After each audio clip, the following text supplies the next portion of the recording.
音乐会的日期每年都不一样，大约是5月底、6月初。那带大家查看官网是否公布明年的日期。那打开地图，要注意这个地图跟 Google 上面是上下颠倒。那也标示了靠近美泉宫的2个地铁，有一个 Haus und Platzordnung 场地使用规则，点下去会出现4页的德文内容，我把它整理成1页式重点。首先呢，就是饮水的部分只限定每个人只有 0.5 毫升的非酒精饮料装在利乐包或者是塑胶瓶里面，还有入场的背包不能大于 A4 大小。到地铁站了，顺着人群走。这个就是管制入口之一，梅德林门。美泉宫不愧是欧洲第2大的花园，连地图看起来短短的距离都要走这么久，所以在右上方的地图标示目前大约的位置。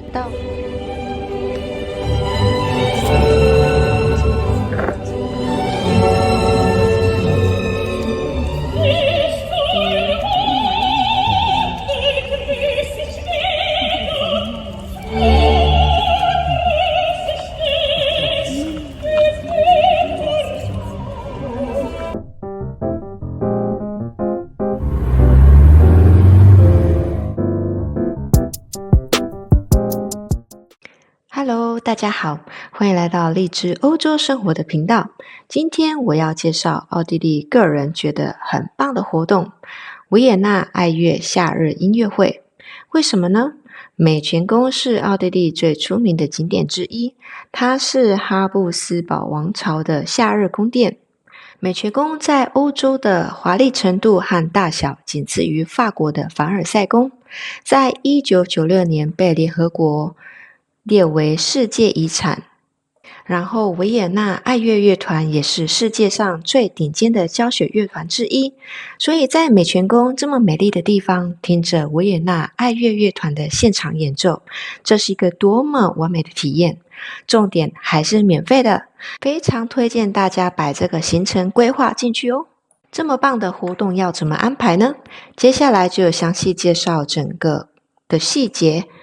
第一，美泉宫并不在维也纳市中心，所以如果坐火车来维也纳的话，要在麦德林站下车。因为音乐会晚上8点半才开始，那晚餐怎么规划呢？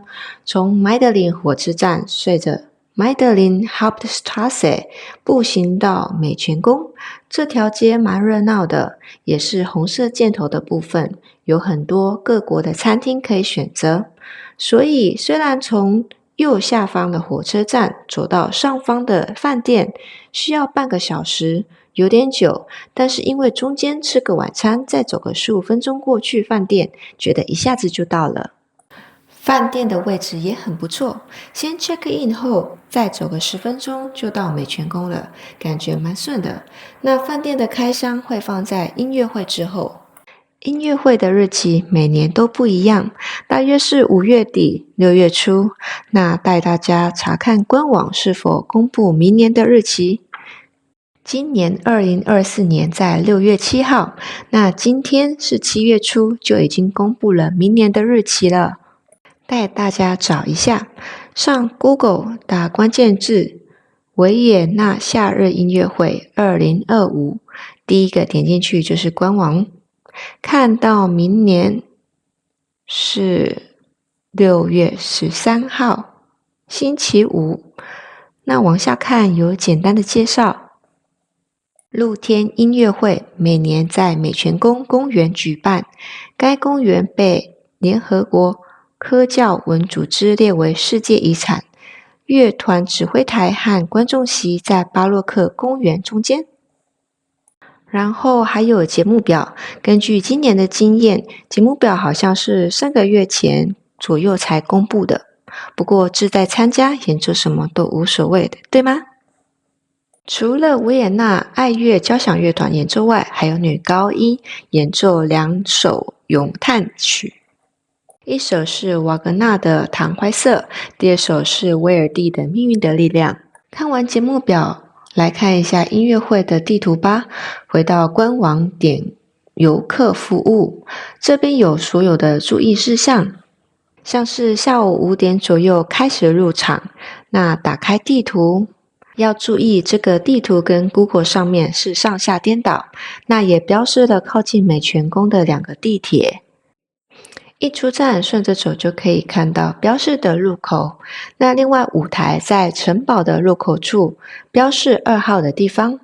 那蓝色十字架的地方是 VIP 赞助商的座位，那一般人就只能顺着红色箭头到旁边的站立区。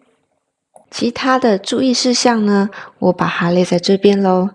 例如进场最晚是9点入场，然后音乐会结束的1个半小时关门，但实际的状况取决于游客的数量。如果活动场地过于拥挤，那整个的公园入口将被禁止。那还有提到凯旋门前面的草地不属于活动场地的一部分，所以以前可以坐在草皮上的行为呢，最近几年已经被禁止了。另外，在上方有一个 House und Platzordnung 场地使用规则，点下去会出现4页的德文内容，我把它整理成1页是重点。首先呢，就是饮水的部分只限定每个人只有 0.5 毫升的非酒精饮料装在利乐包或者是塑胶瓶里面，还有入场的背包不能大于 A4 大小。以下物品是明文禁止带进场内的，像是椅子或者是毯子，这可能是怕疏散人群的时候会受伤。然后还有旗帜、三脚架、自拍棒、雨伞跟水电筒，还有婴儿车，然后背包跟行李箱。另外还有烟火和是高亮度的手电筒。我看完这些规则，很认真的遵守，果然在入场检查的时候看到很多袋大罐饮料被迫丢掉，但是真正入场后也是发现有大背包、有毯子、有自拍棒，其实蛮傻眼的。好啦，地图规则都了解了，接下来就跟着我一起入场吧。看到地铁站了，顺着人群走。这个就是管制入口之一，梅德林门。美泉宫不愧是欧洲第2大的花园，连地图看起来短短的距离都要走这么久。所以在右上方的地图标示目前大约的位置。因为坐火车的关系，我们入场的时间大约是7点钟，路上的人群不算太多。那这里走到了第1个圆环，那有检查的匝道，那查到的违禁品就要丢入垃圾桶。其实检查的过程也蛮快的，可能因为我带的是小包包，里面打开就只有钱包。终于到了表演场地了，绕一圈给大家看。那时间为晚上的7点15分，人群还算可以，但是也看到好的场地被大家占了。然后7点25分，人明显变多。这是我们的位置，从地图上看离表演台算近，然后也有大荧幕。再过半小时演奏就要开始了，可以看到到处都是满满的人群。那以下是整场演奏的精华，我们开始吧。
怎么是经费？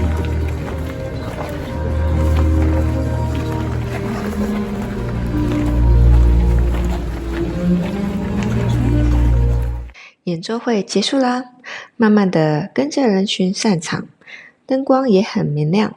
听完后很开心，终于圆了我在奥地利一直想做的待办清单。接下来就快速开箱我们的饭店 Hotel George 乔治酒店，算是平价的4星饭店。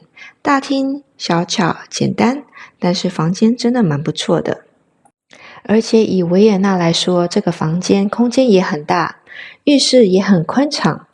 盥洗用品使用荷兰国民香氛品牌 Rituals， 这个牌子不止味道舒服，洗起来的感觉也蛮不错的。保险箱藏在衣柜抽屉里面。那桌上呢，还有煮水器、有即溶咖啡，还有一瓶饮用水，这点蛮贴心的。在欧洲住的4星级饭店，很少在房间里面有提供饮用水。从窗户看出去，看到对面就有卖维也纳猪排的餐厅。那早餐是算自助餐式的，也是小而美，该有的都有。那亮点是有烟熏鲑鱼，这点在欧洲的4星餐厅来说算蛮大方的。